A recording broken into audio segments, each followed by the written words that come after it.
How is it going, Bears fans? Welcome back to another episode of the Bear Down podcast, where we talk everything Bears every day of the week.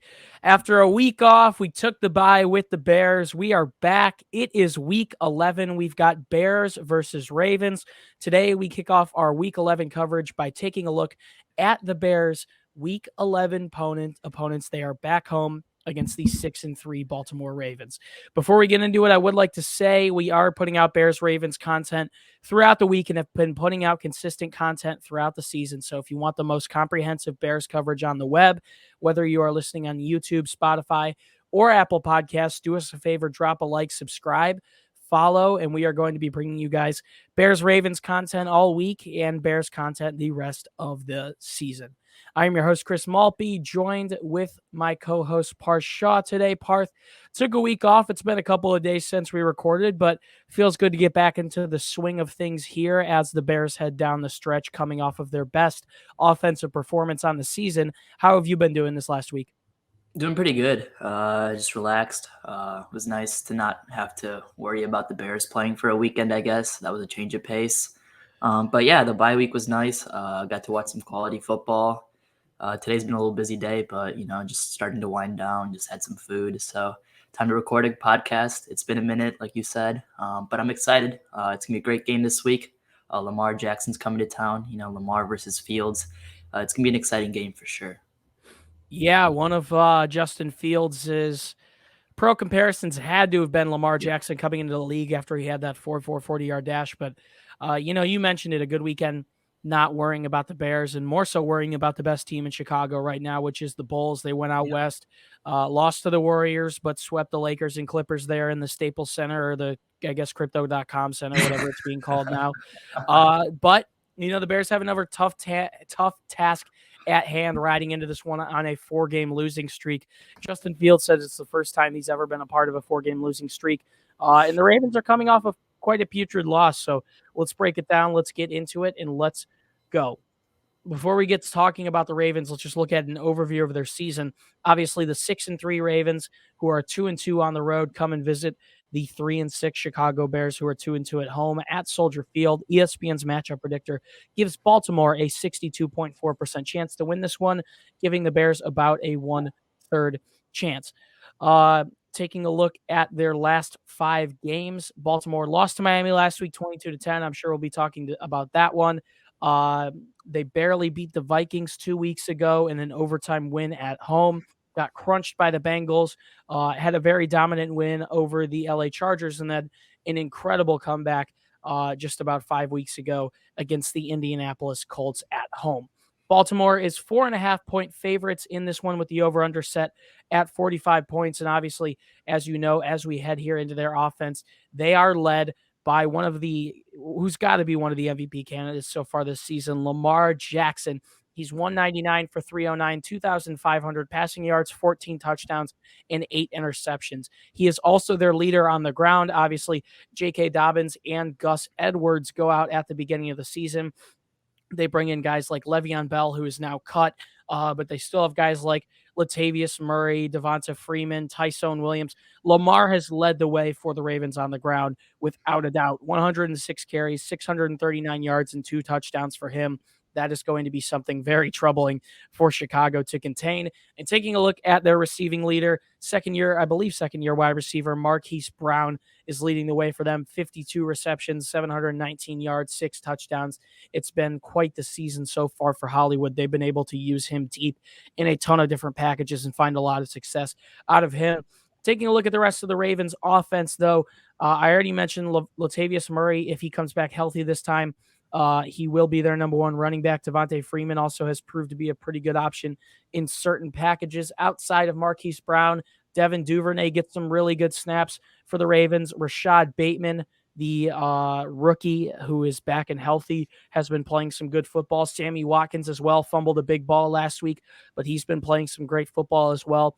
They have some great talent at the tight end position with Mark Andrews. I also like how they use Patrick Ricard, the fullback, in a ton of different packages. And then highlighting their offensive line is Alejandro Villanueva as well as Kevin Zeitler. So, Parth, we've seen this Ravens offense be pretty dominant through 10 weeks of football. They're averaging 25.7 points per game, almost 430 total yards of offense. Lamar's averaging 276.2 on average through the air. And they're averaging over 150 rushing yards per game.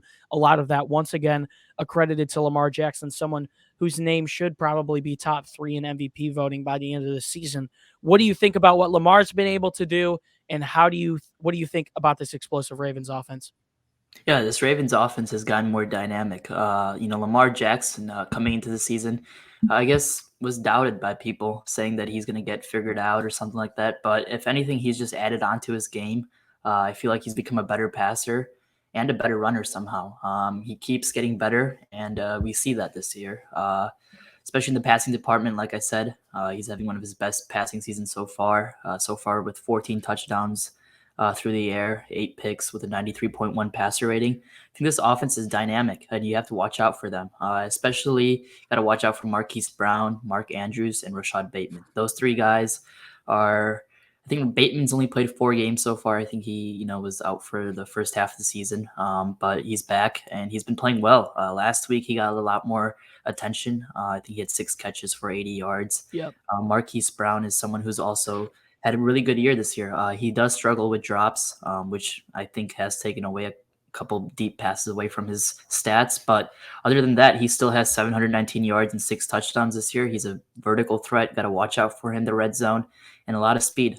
So that's something that you can't teach, and that's something he's very, very good at. And then Mark Andrews, like I said, one of the best tight ends in the league. I think he's right behind Travis Kelce in that department so far with 623 yards this year and 4 touchdowns. Big body wide receiver tight end. You got to watch out for him in the red zone, and he's really good at running routes down the middle of the field. He's always going to find a way to get open, and Lamar is really good at finding him. Like Chris said, on the running game, they did lose Gus Edwards and J.K. Dobbins early on in the year, which has definitely hurt them. But Lamar, he's a dynamic runner, and he has done a really good job so far. 639 yards. 6.0 average per carry. Whenever he's running, he's dangerous. You have to watch out for him. His speed can change the game with one play. And Devontae Freeman, who was a late addition by them, has played pretty solid so far with 223 yards and 5 yards per carry. I got to watch out for him as well. They put out a lot of 2 running back packages with their fullback, their running back with Lamar. You have to be careful. It's dynamic offense, explosive offense. Like Chris said, they're averaging 25 points per game. Thought they could be averaging more. I bet that average took a hit from last game, I'm pretty sure. But other than that, you got to watch out for this offense. Yeah, I like that you mentioned Mark Andrews because he's definitely one of the players that's in that upper echelon of tight ends with Darren Waller, George Kittle, Travis Kelce, TJ Hawkinson. They use Cole him Kmet. a lot. Yeah, I guess Cole Kmet. You want to take his Week 9 performance as an example. Cole Kmet played some of the best football of his life. But yeah, Mark Andrews is one of Lamar's favorite targets. They use him all over the field. But he'll really kill you in the secondary and can body up against anyone you put on him. So it's going to be a big assignment for Roquan Smith. One player you didn't mention that I really like how the Ravens use him all over the place. He's also a return man for them. Is Devin Duvernay. He's someone who they've used at running back. They've used at receiver. They'll get him out in open space, and he's dangerous. So I like how they use him throughout the offense. Taking a look at this offense, though, I mean, it's obvious it revolves around Lamar Jackson. You can go look at Mark Andrews and his 24 career touchdowns since 2018, but that doesn't matter. We saw the Miami Dolphins put on a clinic last week. They were able to blitz Lamar. They were able to implement quarterback spies. They were able to force him to throw the ball, which can be shaky from time to time. You have to contain Lamar if you want to win these games, especially in terms of Lamar Jackson as a rusher. The Dolphins were able to do that very well last week. And Lamar, when he's bottled up, is not the same player. I think that's very evident to anyone. He had 9 carries for 39 yards last week, and that's holding him to pretty good rushing stats. So if the Bears want to have a chance in this one, it's easier said than done. I really hope Khalil Mack's going to be back because Chicago did not put him on injured reserve like they could have to keep him out a couple more weeks. Just had the bye to continue to get him healthy. It's going to be huge if he's back. The pass rush is going to have to get home against a team like the Ravens, and Lamar's so quick and can do just about everything. you're going to have to be able to contain him if you want a chance. But overall, pretty good receiving core. I do trust the Bears' ability to be able to shut down the Ravens' running backs. Not entirely their run game because of how much Jackson plays into that. But I do believe that you're going to have to shut down Lamar if you want to win this one. And that goes for any team that plays against the Baltimore Ravens. Let's move on to Baltimore's defense right now. They run a base 3-4 defense, and they are quite injured on defense. I mean, another one that we can mention from the beginning of the season, their number one cornerback, Marcus Peters, going down with a torn ACL, but still pretty good defense nonetheless. One of their premier players up in the front seven is Calais Campbell. We remember him with the Jacksonville Jaguars back in the day. Their linebacker, Patrick Queen, reminds me a lot of Roquan Smith, just a little bit younger, but a great player there. They also have Justin Houston, the veteran there. And in the secondary, a pretty solid group led by Marlon Humphrey and Jimmy Smith. So, Parth, we've seen other teams be able to succeed against this Ravens defense. They've been allowing 24 points per game to opposing teams, almost 300 passing yards a game through the air. Another team that's pretty solid against the run. They've only been allowing 88.2 yards per game on the ground, but we saw the Bears play their best offensive football 2 weeks ago. Without a doubt, Justin Fields had a great game. Do you think he can continue his success this week against the Ravens defense that's allowing almost 300 passing yards per game? Yeah, most definitely. This Ravens defense definitely has a lot of good pieces on the defensive side of the ball. They just haven't been able to, I guess, put it together fully. Like you said, they've been allowing almost over 300 yards per game over on the passing side of the ball. So Justin Fields definitely going to have to air it out more. Like you said, he's getting more comfortable back in the pocket. As the weeks go on, I feel like he's just getting better. As time goes on, he's getting used to the NFL. And this is another big game that will, I guess, measure that benchmark. Last week, we saw him take another step from that 49ers game. I thought he got a little bit better last week as well. It'll be important to make that step again this week. Can he span that all over the 4 quarters? That's important. Last week, we saw the Bears play really well in the second half. I'd like to see this whole offense play well the whole entire game. This Ravens defense, like I said, can give up points at times. You got to watch out for a couple guys like Patrick Queen and Marlon Humphrey, Calais Campbell. Those 3 guys, I think, are their 3 best defensive players. Patrick Queen, their linebacker out of LSU, he will definitely make some good plays. David Montgomery is going to have to watch out for him, I guess. But other than that, this defense is definitely attackable. I think you just got to run a balanced offense and let Justin Fields do what he's been able to do the last 2 weeks and just keep seeing that improvement, which is very important in his progress. Yeah, it's going to be big that the Bears let Fields continue to sling it. And Parth, you mentioned, the Bears offense only really getting going in the second half against the Steelers, but you got to realize with a rookie quarterback, there are some hiccups and stuff like that are going to make it tough. But I fully believe that the Bears will be able to find a passing attack this week. We saw last week Tua Tagovailoa. He was 8 for 13, 158 yards, 12.2 yards per throw when he filled in. Also, Jacoby Brissett had a pretty good game before he got hurt, 11 for 23, 156 yards. No turnovers for those guys with the Miami Dolphins. And Tua also had a rushing touchdown. So there will be opportunities here for Justin Fields to air it out. I'm not too confident that it's going to be Allen Robinson's best game going against Marlon Humphrey, but it's going to be on guys like Darnell Mooney that Fields has gotten comfortable with hooking up with, that they continue to have good games. And I think the Bears will be able to get the run game going too. I'm really excited to have David Montgomery back once again at 100%. He actually 2 weeks ago against the Steelers took a share of his biggest snap count of the entire season. He was in there for 85% of the offensive snaps. So I do believe the Bears will be able to get it going against this Ravens defense. I want to continue to see the Bears put more trust into Justin Fields, let him do his thing. Look, the Bears are 3-6. They're underdogs in this game. If they could somehow win this one, they could play spoilers possibly and help out some other teams in the AFC North that they've already played. So it's going to be big for playoff implications for the Ravens coming into this one, and maybe the Bears can play spoilers, but I do believe the Bears will be able to hold it decently close in this one. Obviously, it's going to depend on how they can hold Lamar Jackson on the other side of the ball, but I believe offensively Chicago will be fine. Parth, before we close this one out, let's talk a little bit more about this. We saw what the Dolphins were able to do last week in primetime. They really shut down Lamar Jackson and gave a blueprint for as to how you need to do it. They sent a lot of blitzes his way, a lot of Tampa 2s on defense, covered the top, so the Ravens weren't really able to take the top off their defense with someone like a Marquise Brown or a Devin Duvernay or a Sammy Watkins. Seeing what they did last week and how ferocious their defense was, we didn't really see Miami's offense do much.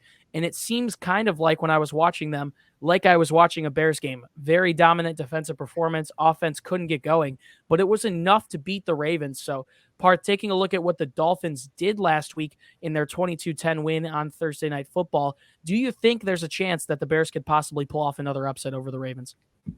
There is. There definitely is. The Dolphins gave us a really good blueprint on what to follow, especially on the defensive side of the ball. The Dolphins blitz a lot. I think they're blitzing around 30% of the time, 30% of the time, while the Bears only blitz 16.2% of the time, which is 28th in the league.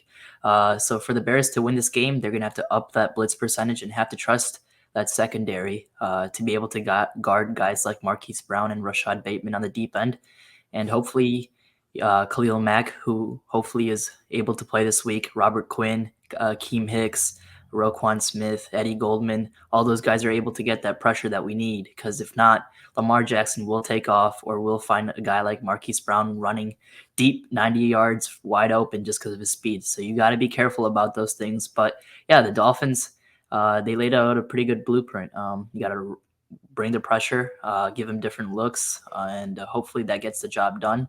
This Bears defense, like I said, haven't blitzed as much this year, so yeah, it's a little scary if that's going to happen, especially when they got a guy like Marquise Brown on the wide receiver side of the ball. But it's going to be a little difficult for sure. That I'll put it that way. Yeah, Brian Flores pitched almost a perfect game last week and led the Dolphins to do exactly what they needed to do to win that game.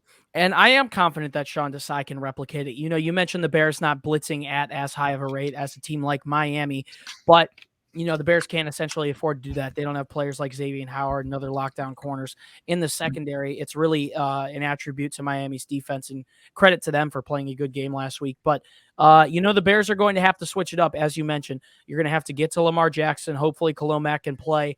I believe we saw him get sacked a couple of times last week, and the Ravens' offense really wasn't able to get anything going. Offensively, we saw Miami really devote time to throwing the ball. They're a team that does not really have much of a run game. They haven't been able to get Myles Gaskin going all season. So if the Bears can implement the run game, great. But otherwise, let Justin Fields do his thing. He showed you the magic that he is about. He showed Chicago that he is ready to be their franchise quarterback last week. Let him throw the ball, accept any mistakes that come with it. And I promise you, this kid will make special things happen, not only through the air, but on the ground as well. I think the Bears can hold it tight in this one, but I think when you take a look at the Baltimore Ravens and what they've done so well this year, they have been the masters of coming back late in games. Not only is Lamar Jackson great at pulling off comebacks, but they have one of the best kickers in the league, the best kicker in the league, excuse me, and probably a top 3 kicker of all time in Justin Tucker. If the Bears are going to want to win this one, they're going to have to start fast out of the gates. They're going to have to get ahead, and they're not going to have to look back, similar to what they did in the game against the Las Vegas Raiders a couple of weeks ago. I would definitely use that as a blueprint for this week, because you're going to have to shut down Lamar Jackson. You're going to have to do enough offensively, and that defense is just going to have to continue to bend and not break. Thank you guys so much for tuning into our Week 11 edition of Meet the Opponents. If you haven't already, wherever you may be listening, do us a favor, drop a like, subscribe, follow. We're going to be bringing you guys Bears Ravens content throughout the week. If you want more content from us, head to our website, beardown.com. If you'd like to keep posted on what we're doing, find us on social media, the podcast that is, on Instagram and Twitter at beardown. And finally, you can find the links to my social media pages as well as Parse down in the description. Our Instagram and Twitter pages, we are very active on both platforms. It's a great way to interact with us, and you can see our thoughts on all things Bears, Chicago sports, and the entirety of the NFL. Parshaw, feels good getting back into the swing of things here with a 20-minute podcast. I want us to play spoilers, man. I guess that's all I have to say, but any last words before we sign off? Yeah, that would definitely be nice. It's a big game. I'm excited to watch Lamar Jackson and Justin Fields take off. against each other. And couldn't have asked for a better quarterback matchup, in my opinion. These two guys are going to be the face of the league pretty soon, so can't wait to watch that for sure.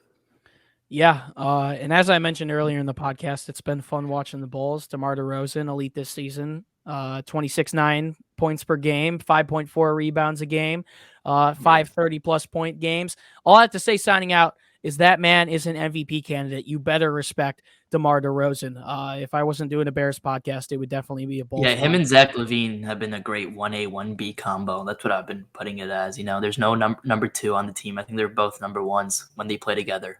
I think you If could that argue Lonzo Ball's like a upper echelon 2A, if not a 1C himself. But it's been fun watching the Bulls. it definitely has. We're going to continue to watch the Bears. Justin Fields, DeMar DeRozan, Zach LaVine, Lonzo Ball, Candace Parker. So many stars in Chicago right now continuing to show out, and it's been a lot of fun to watch. The future is definitely bright in the city. And we'll see if Justin Fields can have another performance of a career, at least his young career so far this weekend when the mighty Ravens come to town. Guys, it's been a pleasure to be your host. Once again, my name is Chris Maltby, and Bears fans, as always, do us a favor and stay safe and bear down. We'll see you in the next one. Peace out.